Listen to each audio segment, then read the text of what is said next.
بسم اللہ الرحمن الرحیم۔ رائیوڑ میں دعوت اور تبلیغ کے کارکنان کے ساتھ پنجاب کی حکومت اور پولیس نے جو رویہ کیا ہے، ہم اس کی مذمت کرتے ہیں۔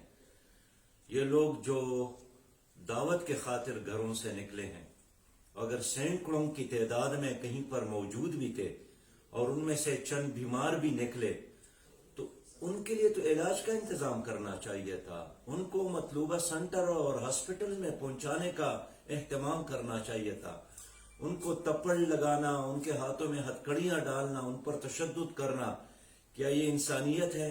کیا یہ شرافت ہے؟ کیا ایسی حکومت کرتی ہے؟ کیا ایسی ریاست کرتی ہے؟ اس لیے اس طرح مراکز تو خود ہندوستان میں موجود ہے، وہاں کی حکومت نے تو ایسے لوگوں کے ساتھ یہ کام نہیں کیا جو یہاں کی حکومت نے کیے۔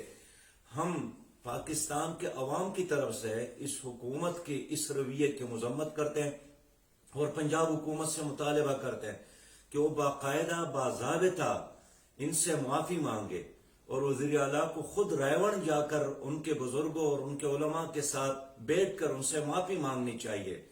یہ ایسے لوگ ہیں جو ہر وقت دعاؤں میں مصروف رہتے ہیں، جو محبت کا پیغام دیتے ہیں، جو اللہ کے ساتھ لوگوں کو جوڑنے کا پیغام دیتے ہیں۔ اپنے خراب مقاصد کے لیے یہ رویہ اختیار کرنا اور پھر میڈیا میں ان کو بدنام کرنا کہ ملک میں کرونا وائرس پھیلنے کا یہی ذریعہ ہے، یہ اور بھی شرمناک ہے۔ اس لیے ایک حکومت، ایک ریاست یہاں پر موجود ہے، وہ ذمہ داری کا ثبوت دے اور وہ کام نہ کرے جس سے معاشرے میں نفرت میں اضافہ ہو۔ یہ تو بذات خود ایک بیماری ہے، یہ آپ کا رویہ بذات خود ایک بیماری ہے، اس کا علاج بھی ہونا چاہیے۔ بہت شکریہ۔